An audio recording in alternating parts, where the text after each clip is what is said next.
August 14, 1944. 0930 hours, mountain pass near Monte Cassino, Italy. The modified Jeep screamed up the 15-degree grade at 47 miles per hour, carrying 3 wounded soldiers and a battalion surgeon who'd been caught behind German lines during a failed patrol. Standard Jeeps struggled to reach 20 miles per hour on this slope, loaded or unloaded.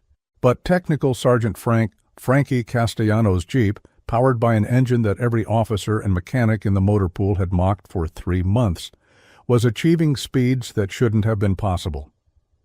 Through the windshield, Castellano could see German machine gun positions approximately 800 yards ahead, positioned to interdict the only road connecting Allied positions to the forward aid station. Those guns had destroyed 2 ambulances and disabled 3 Jeeps in the past 48 hours.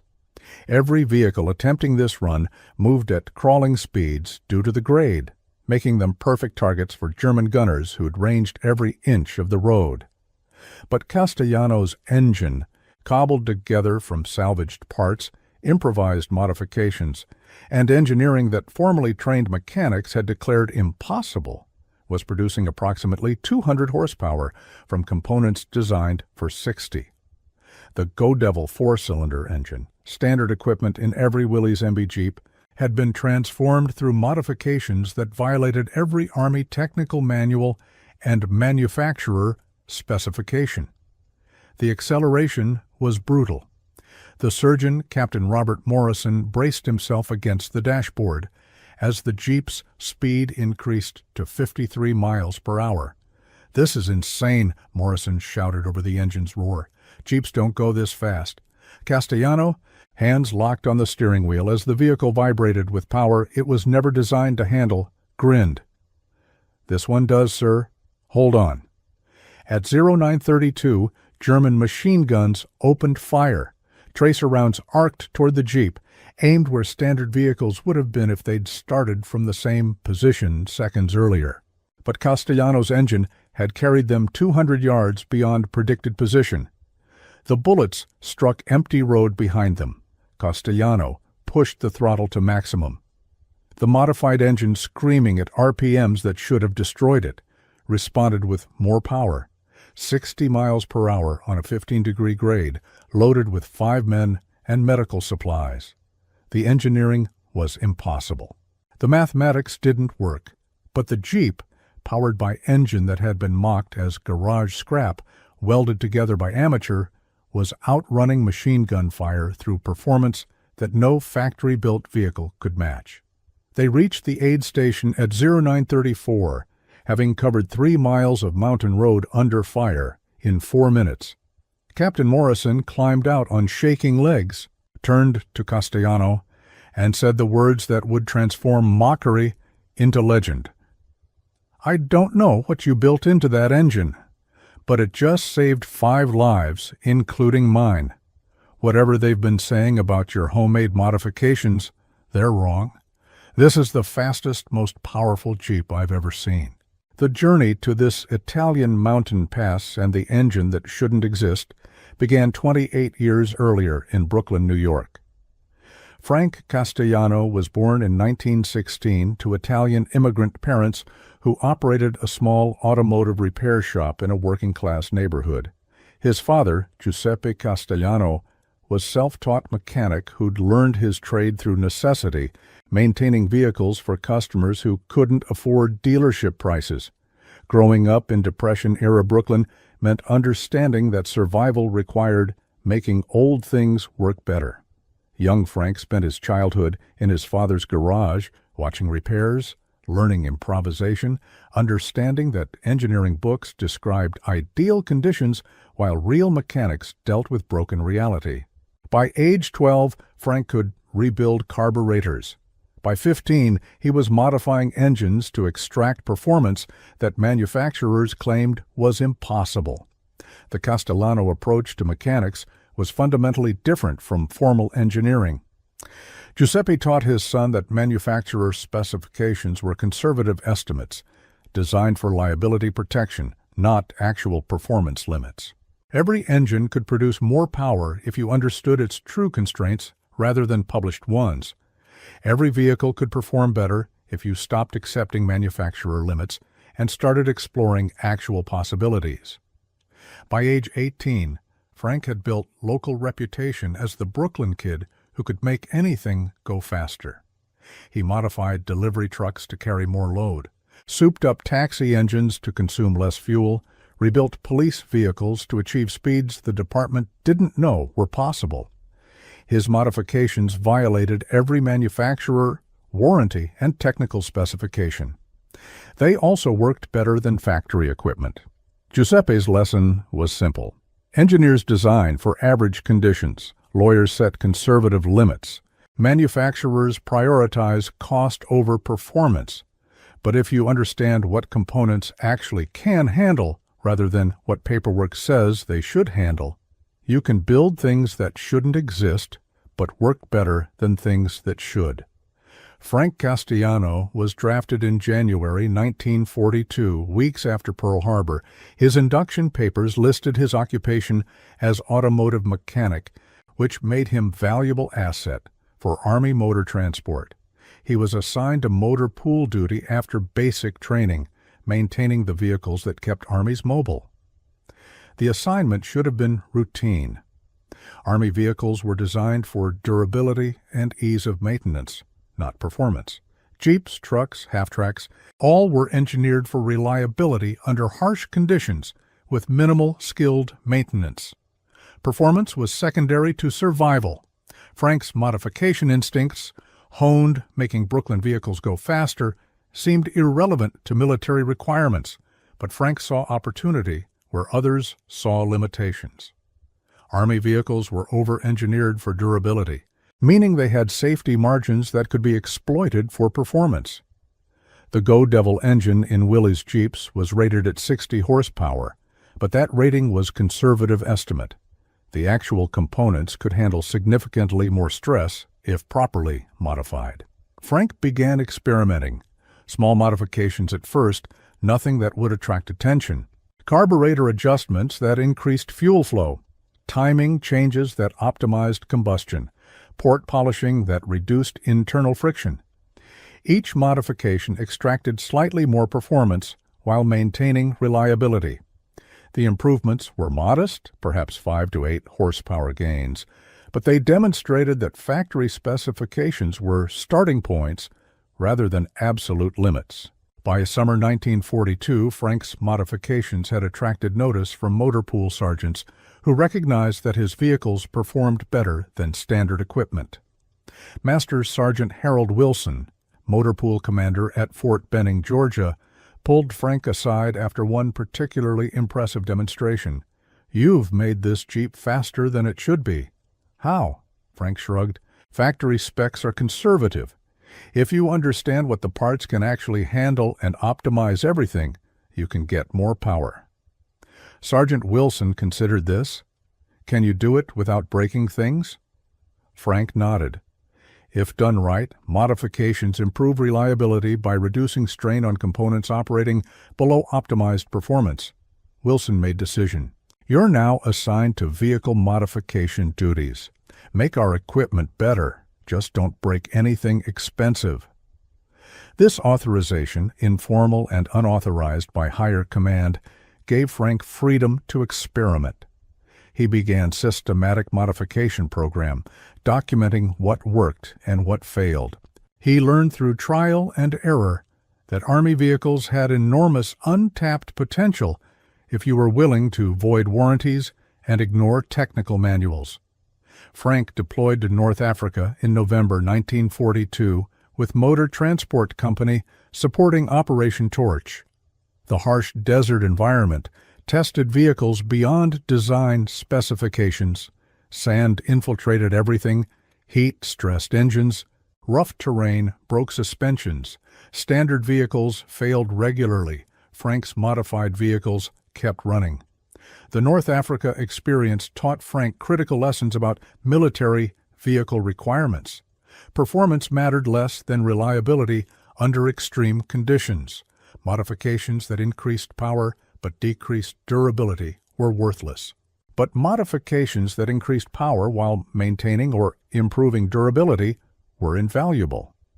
The challenge was finding the engineering balance that factory specifications ignored because they optimized for different priorities. By summer 1943, Frank had developed comprehensive understanding of Go Devil engine's true capabilities. The four-cylinder engine, designed conservatively for 60 horsepower at 4,000 RPM, could produce significantly more if properly modified. The cylinder head could handle higher compression. The crankshaft could tolerate higher RPMs. The cooling system could dissipate more heat. Each component had safety margins that could be exploited. The Italian campaign, beginning September 1943, brought new challenges. Mountain warfare required vehicles capable of steep climbs while carrying heavy loads. Standard Jeeps struggled on grades exceeding 10 degrees. Fully loaded Jeeps often couldn't climb at all, requiring towing or partial unloading. This limitation created tactical problems when rapid movement through mountainous terrain was essential. Frank proposed a solution that his superiors considered absurd. Completely rebuild Go Devil engine with modifications that would triple its power output. Use salvaged parts from destroyed vehicles, improvise components fabricated in field workshops, and engineering techniques that violated every Army technical manual. Create engine that produced 200 horsepower from components designed for 60. The response was immediate mockery. Battalion Motor Officer Captain James Henderson literally laughed. "Sergeant, that's impossible. You can't triple an engine's power output with salvaged parts and field modifications. The engineering doesn't work. You'd destroy the engine in minutes," Frank responded calmly. "Sir, with respect, factory engineering optimizes for cost and liability. If you optimize for performance and understand true component limits, you can achieve outputs that conservative specifications say are impossible." Henderson shook his head. "I'm not authorizing you to waste parts and time on fantasy project. Maintain vehicles per technical manual specifications. No modifications without written authorization." But Master Sergeant Wilson, who'd transferred to Italy with Frank's unit, remembered Fort Benning demonstrations. He authorized Frank to use salvage parts from destroyed vehicles for experimental purposes. "Don't ask for new parts. Don't disrupt regular maintenance. Work on your own time. But if you can actually build 200 horsepower Jeep engine from scrap, I want to see it." Frank began the project in April 1944, working nights and during off-duty hours. The base was a wrecked Jeep engine salvaged from a vehicle destroyed by German artillery. The modifications were comprehensive and radical. First, the cylinder head. Frank machined the combustion chambers to increase compression ratio from 6.5 to 1 up to 9 to 1. Higher compression meant more power, but required stronger components to handle increased stress. He reinforced weak points using steel plate from destroyed German vehicles, welding and machining reinforcements that manufacturer never intended. Second, the carburetor. The standard Carter WO carburetor was designed for fuel efficiency, not maximum power. Frank rebuilt it using larger jets from destroyed truck engines, modified throttle bodies, and custom venturi dimensions calculated through trial and error. The result was carburetor that could deliver 3 times standard fuel flow when needed. Third, the ignition system. Standard distributor and coil were designed for reliable starting and fuel efficiency. Frank rebuilt them for maximum spark energy at high RPMs, using components from various sources welded together into a hybrid system that technical manuals would have classified as unsafe. Fourth, the cooling system. Tripled power output meant tripled heat generation. Frank fabricated larger radiator using components from destroyed vehicles, improved water pump using modified truck parts, and enhanced airflow through hood modifications that looked crude but improved thermal management dramatically. Fifth, the exhaust system. Standard restrictive mufflers reduced power through excessive back pressure, Frank fabricated free-flowing exhaust using salvaged pipe, eliminating restrictions that choked engine performance. The result was loud but efficient. Sixth, the crankshaft and connecting rods. These required no modification since they were already over-engineered for standard power output. But Frank carefully balanced the rotating assembly to reduce vibration at high RPMs. The work took 3 months. Every component was salvaged, fabricated, or improvised. Nothing came from supply channels. The entire engine was built from parts that Army regulations classified as salvage or scrap. The mockery from other mechanics was constant and cruel. They called it Frankenstein's motor, the monster built from dead parts. They predicted catastrophic failure within minutes of operation. They joked that Frank was wasting time that could be spent on actual maintenance. They suggested his Brooklyn background meant he didn't understand real engineering. The mockery was relentless. But Frank continued working. He understood something the mockers didn't. Conservative engineering specifications exist for legal and economic reasons, not because components can't handle more stress. Every part has safety margin. Every system has untapped potential. The question isn't whether you can exceed specifications. The question is whether you understand true limits well enough to exceed them safely. In July 1944, Frank completed the engine and installed it in a Jeep that had been scheduled for salvage after frame damage. He'd repaired the frame using welded reinforcements, another improvisation that technical manuals said was impossible. The complete vehicle was Mockery Magnet, salvage Jeep with impossible engine built from scrap parts by amateur who thought he knew better than engineers. The first test came at 0600 hours on July 18, 1944. Frank started the engine. It fired immediately, settled into rough idle that smoothed as fuel mixture optimized. He let it warm up for 5 minutes, checking for leaks, listening for abnormal sounds, monitoring oil pressure and temperature. Everything looked good. Then he eased the throttle forward. The Jeep accelerated with force that surprised even Frank. The power was immediate and overwhelming. Standard Jeeps took 5 to 6 seconds to reach 25 miles per hour.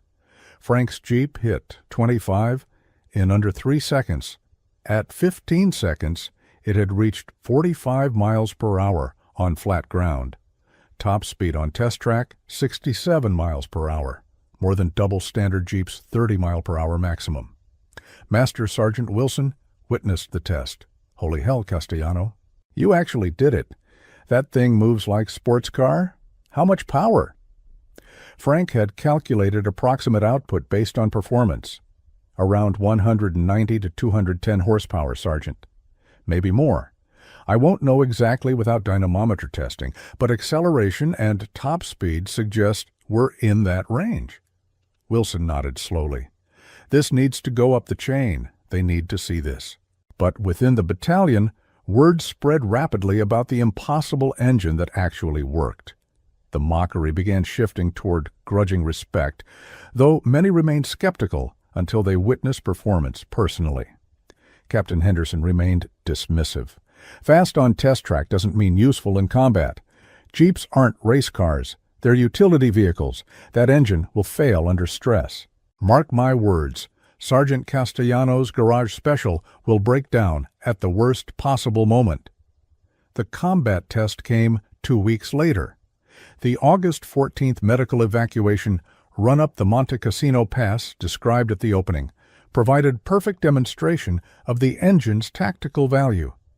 Outrunning machine gun fire through speed that shouldn't exist, completing mission that 2 ambulances and 3 standard Jeeps had failed attempting, saving 5 lives, including battalion surgeon. The performance was undeniable. If you're fascinated by the improvised engineering and mechanical ingenuity that gave Allied forces unexpected advantages in World War II, make sure to subscribe to our channel and hit the notification bell. We bring you the untold stories of the soldiers who achieved extraordinary results through innovation under impossible conditions. Don't miss our upcoming videos on the modifications that changed combat outcomes. The August 14th success transformed the modified Jeep from mockery to legend overnight. Within 48 hours, Battalion Commander Lieutenant Colonel Robert Mansfield personally inspected the vehicle and authorized its continued combat use. More significantly, he ordered Motor Pool to document Frank's modifications for potential replication. But replication proved impossible for most mechanics. The modifications required understanding that went beyond following instructions. Frank had built the engine through feel, intuition, and trial and error process that couldn't be reduced to written procedures. Other mechanics who tried to copy his work produced engines that either failed immediately or provided minimal performance improvement. The fundamental challenge was that Frank's modifications weren't standardized. He'd adapted each component based on what salvaged parts were available, what worked in testing, and what his intuition suggested would work. The result was one-of-a-kind engine that couldn't be mass-produced because it had never been formally designed. It had been evolved through iterative experimentation. Between August and December 1944, Frank's Jeep performed missions that standard vehicles couldn't attempt. Medical evacuations under fire, ammunition resupply to forward positions, courier runs through contested territory, reconnaissance missions requiring speed to escape contact. Each mission demonstrated tactical value that performance specifications couldn't capture. The October 7th mission typified the Jeep's capabilities. German forces had cut off a forward observation post, trapping 3 artillery spotters with critical intelligence about German tank positions. Standard relief force would take hours to fight through German positions. Frank volunteered to attempt speed run that might extract the spotters before Germans overran their position. The route was 12 miles through partially contested territory, including 2 miles directly exposed to German observation. Standard Jeeps needed 45 minutes for this route under good conditions.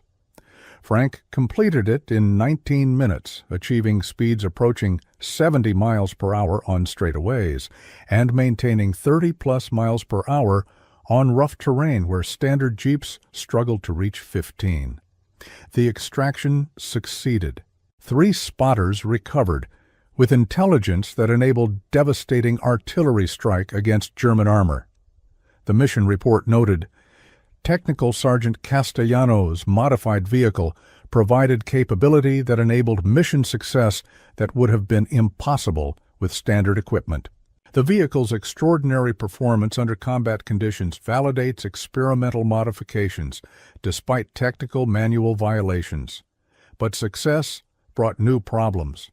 Other units heard about the 200-horsepower Jeep and requested similar vehicles.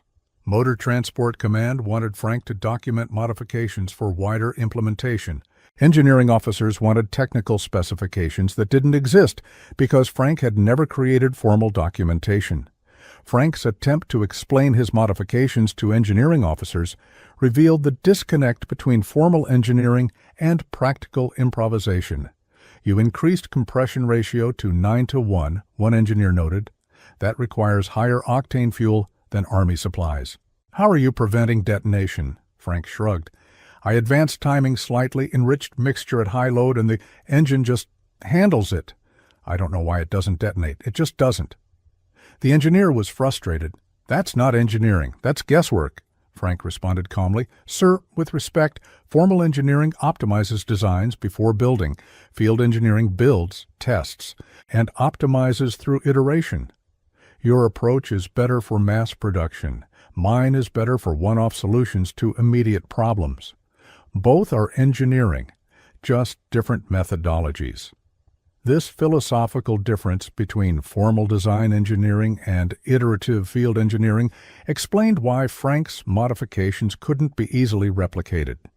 He'd built through experimentation, kept what worked, discarded what failed, and never documented the process because each engine required unique adaptations based on available parts. December 1944 brought the ultimate test. The German Ardennes offensive created desperate situations requiring maximum vehicle performance. Frank's unit was rushed north to Belgium as part of reinforcements responding to the breakthrough. The modified Jeep's performance in winter conditions, where standard vehicles struggled even without combat stress, would determine whether the modifications were tactical advantage or dangerous liability. The December weather was catastrophic. Freezing temperatures, snow, ice, conditions that destroyed standard vehicles' performance, cold weather starting, frozen fuel lines, lubricant thickening, all degraded vehicle capability. Standard Jeeps that managed 30 miles per hour in summer struggled to reach 20 in December conditions. Frank's engine, designed without consideration for cold weather operations, should have failed completely. But improvisation that had characterized the build now characterized its maintenance. Frank modified fuel mixture for winter conditions, changed lubricants to reduce cold weather viscosity, added improvised engine heating that maintained operating temperature even in sub-freezing conditions. The result was vehicle that performed better in winter than standard Jeeps performed in summer. While other vehicles struggled with cold weather, Frank's modifications had inadvertently created an engine that ran efficiently in extreme cold. The high compression ratio actually improved cold starting. The modified cooling system prevented overcooling. The whole package, designed for Italian summer conditions, worked better in Belgian winter. Between December 18th and December 31st, Frank's Jeep performed 23 combat missions during the Ardennes fighting. Ammunition resupply under fire, casualty evacuation, messenger runs between cut-off units, reconnaissance missions. The modified engine's combination of speed and reliability under extreme conditions made it invaluable asset. The December 24th mission demonstrated both the engine's capability and its limitations. Frank was tasked with evacuating wounded from surrounded position at Bastogne. The route required crossing German-held territory at night in fog through snow-covered roads. Standard vehicles couldn't attempt this mission due to speed and reliability concerns. Frank completed the run, extracted 6 wounded soldiers, and returned through German positions that never realized American vehicle had passed through their lines. The speed and reliability that everyone had mocked enabled mission impossible for conventional vehicles, but the stress was showing. The engine, which had operated continuously since July with only field maintenance, was developing issues. Oil consumption increased, strange noises appeared at high RPM. Power output, while still far exceeding standard specifications, had decreased from peak performance. The engine that had achieved 200-plus horsepower in August was probably producing 170 to 180 horsepower by December, still triple standard output, but declining. Master Sergeant Wilson pulled Frank aside on December 28th. "Your engine is wearing out. I can hear it. You've pushed it too hard for too long." Frank nodded. "I know, Sergeant. It's been running continuous high-stress operations for 5 months. Standard engines are rebuilt every 8,000 miles under normal conditions. I've probably put 15,000 hard miles on this engine with minimal maintenance. It's amazing it's still running at all." Wilson asked the critical question, "Can you rebuild it?" Frank considered carefully. "If I had parts, yes. But I built this engine from specific salvaged components that aren't available now. I could build another engine with similar modifications if I had time and parts, but I can't replicate this specific engine because I don't remember every modification I made. It evolved organically. I adapted as I went. There are probably 50 small modifications I made during initial build that I can't remember specifically." This admission revealed the fundamental limitation of Frank's approach. The engine was unreplicable because it had never been systematically designed. It had been iteratively developed through process that couldn't be documented after the fact. The knowledge existed in Frank's hands and intuition, not in written specifications that could be transferred to others. January 1945 brought the engine's retirement. On January 7th, while conducting routine supply run, the engine experienced catastrophic failure. A connecting rod, stressed beyond its design limits for 6 months, fractured at high RPM. The failure was sudden and complete. The engine that had achieved impossible performance for half a year destroyed itself in seconds. Frank examined the wreckage with satisfaction rather than disappointment. 6 months of continuous hard operation, producing triple standard power under combat conditions that would have destroyed most engines in weeks. And it died doing exactly what it was designed to do, going faster than any Jeep should go. That's not failure, that's success, taken to its absolute limit. The Army's analysis of the engine revealed modifications that engineers found simultaneously impressive and horrifying. The post-failure technical report noted, "Subject engine demonstrates that Go Devil design has significant performance potential beyond factory specifications. Modifications achieved approximately 3.3 times standard power output and sustained this performance for estimated 15,000 miles under severe operating conditions. However, modifications violate multiple safety specifications, require extensive custom fabrication, depend on salvaged parts of uncertain origin, and cannot be standardized for mass production. Connecting rod failure that destroyed engine was predictable result of sustained overstress. That engine operated approximately 4 times longer than conservative analysis would predict before failure." Assessment. Technical Sergeant Castellanos' modifications demonstrate possibility of field-expedient performance enhancement, but are unsuitable for systematic implementation. The engineering approach, while effective in specific case, cannot be replicated without similar expertise and trial and error development. Recommend documentation of general principles for training purposes, while acknowledging that specific implementation cannot be standardized. This assessment captured both the value and limitation of Frank's work. He'd proven that significant performance enhancement was possible through field modification, but the achievement wasn't transferable because it depended on his unique combination of knowledge, intuition, and willingness to experiment. Before we continue with the post-war legacy and lasting impact of this remarkable engineering achievement, I want to ask you to take just 2 seconds to subscribe to our channel if you haven't already. These deep dives into the mechanical innovations and improvised engineering that shaped combat outcomes take enormous research effort. Your subscription helps us continue bringing these untold stories to light. Hit that subscribe button and the notification bell. Frank spent the rest of the war performing conventional motor pool duties. He maintained standard vehicles per technical manual specifications, trained mechanics in proper procedures, and avoided unauthorized modifications. The experimental phase was over, but his reputation as the sergeant who'd built impossible engine remained throughout the motor transport community.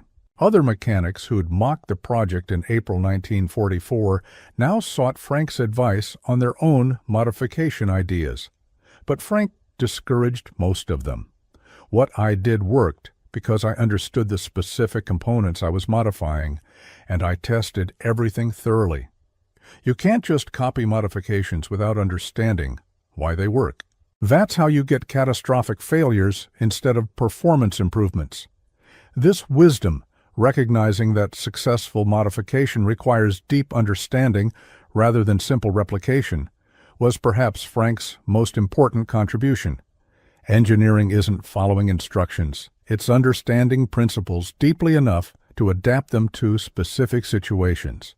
Frank mustered out in December 1945, returned to Brooklyn, and rejoined his father's garage. But war experience had transformed his approach to automotive work. He now understood that performance modification required systematic testing and careful documentation, not just intuitive experimentation. The garage evolved from general repair shop into performance modification specialist. In 1947, Frank opened his own shop specializing in custom engine modifications. The shop's reputation grew throughout the 50s and 60s as Frank applied lessons learned building the impossible Jeep engine to civilian vehicles. He modified taxi engines for better fuel economy, police vehicles for higher performance, and private cars for enthusiasts who wanted more power. But Frank remained humble about his wartime achievement. In a 1968 interview for Automotive Magazine, he reflected on the 200-horsepower Jeep engine and what it represented. "I didn't invent anything. I just recognized that factory specifications are conservative and that properly modified equipment can exceed those specifications. Thousands of mechanics could have done what I did. I just happened to be the one willing to try." The interviewer asked if Frank was proud of building an engine that tripled standard power output. The response was characteristically modest. "Proud? Not really. Satisfied that I solved a problem that needed solving." The military needed vehicles capable of high performance in mountainous terrain under combat conditions. Standard equipment couldn't do that. So I built equipment that could. That's what mechanics do. They solve problems. This perspective, viewing extraordinary achievement as ordinary problem-solving, characterized Frank's entire relationship with his accomplishments. He never claimed to be exceptional engineer. He simply claimed to be competent mechanic who'd recognized that conventional limits weren't actual limits. The engineering principles Frank demonstrated influenced post-war military vehicle development. The recognition that standard specifications could be significantly exceeded under certain conditions led to development of vehicles with greater power reserves and more robust designs that could accommodate field modifications when necessary. Modern military logistics includes planning for field modification and improvised solutions. The assumption that vehicles will be used exactly as designed has been replaced with recognition that combat conditions require adaptation. Frank's homemade engine, which should have been impossible, proved that sometimes impossible means hasn't been tried yet, rather than actually impossible. The specific engine that Frank built was never preserved. After catastrophic failure in January 1945, it was salvaged for parts like any other destroyed engine. No photographs exist of the engine in detail. The only documentation is the technical report filed after failure and Frank's later recollections, which were imprecise about specific modifications. But the legend of the 200-horsepower Jeep engine persisted in military motor transport community for decades. The story became teaching example in Army mechanic schools, illustrating both the potential for field modification and the importance of understanding engineering principles rather than just following procedures. Frank Castellano died in 1998, at age 82 in Brooklyn. His obituary mentioned his Army service, but focused on his 50-year career as automotive performance specialist.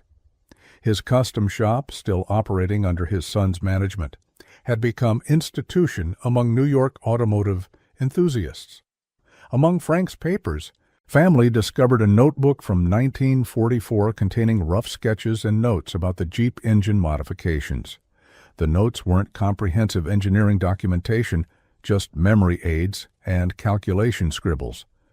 But they provided window into Frank's thought process during the build. One note, dated May 20th, 1944, captured Frank's philosophy. Factory specs exist for mass production and liability reasons. They optimize for cost, reliability under average conditions, and legal protection. But actual components can handle much more stress if you understand their true limits and accept that increased performance means increased maintenance and shorter lifespan. The question isn't whether you can exceed specs. The question is whether exceeding them provides value that justifies the trade-offs. This note, written while other mechanics were mocking his project, revealed that Frank understood exactly what he was attempting and what the limitations would be. The engine that produced 200 horsepower was never meant to last forever. It was meant to provide maximum performance for as long as necessary, accepting that increased performance meant decreased lifespan. Modern performance engineering explicitly recognizes this trade-off. Race engines produce enormous power, but require complete rebuilds after hours of operation. Stock engines produce modest power, but run reliably for hundreds of thousands of miles. The engineering challenge is matching performance and durability to requirements. Frank understood this instinctively in 1944, decades before it became standard engineering philosophy. The mathematical analysis of what Frank achieved is striking. Standard Go Devil engine, 60 horsepower, 4,000 RPM maximum, designed for 100,000 miles durability. Frank's modified engine, approximately 200 horsepower, 7,000 RPM maximum, 15,000 miles actual durability before catastrophic failure. The power increase of 3.3 times came with durability decreased to 15% of standard design. But under wartime conditions, where immediate performance mattered more than long-term durability, this was optimal trade-off. Standard engines that would have lasted 8 years in civilian use but couldn't complete urgent combat missions were inferior to modified engines that lasted 6 months, but completed missions standard engines couldn't attempt. This utilitarian calculation, sacrificing long-term durability for immediate performance when circumstances required it, represented sophisticated engineering judgment that Frank made intuitively. He recognized that wartime requirements differed from peacetime requirements and optimized accordingly. The broader impact of Frank's achievement extended beyond the specific engine. He demonstrated that formally trained engineers didn't have monopoly on valid engineering knowledge. Practical mechanics who understood equipment through hands-on experience possessed different but equally valuable knowledge. Both formal and practical knowledge contributed to effective solutions. Modern military culture increasingly recognizes value of field expedient solutions and improvised modifications. The assumption that equipment must be used exactly as designed has been replaced with recognition that combat conditions require adaptation. Mechanics and soldiers who understand equipment well enough to modify it effectively are valued rather than discouraged. Frank's homemade Jeep engine stands as testament to practical engineering accomplishment achieved through unconventional means. The mockery that greeted the project revealed the prejudice that formal qualifications matter more than demonstrated capability. The success demonstrated that results matter more than credentials. In final assessment, the engine that produced 200 horsepower from components designed for 60 represents triumph of practical knowledge over theoretical limitation. Factory specifications said it was impossible. Engineering textbooks would have predicted immediate failure. But Frank, who'd learned mechanics through family necessity rather than formal education, understood that specifications describe conservative limits rather than absolute capabilities. The mockery transformed into respect not because Frank proved he had credentials, but because he proved he had capability. The homemade engine built from salvaged parts outperformed factory equipment because Frank understood true component limits rather than published ones.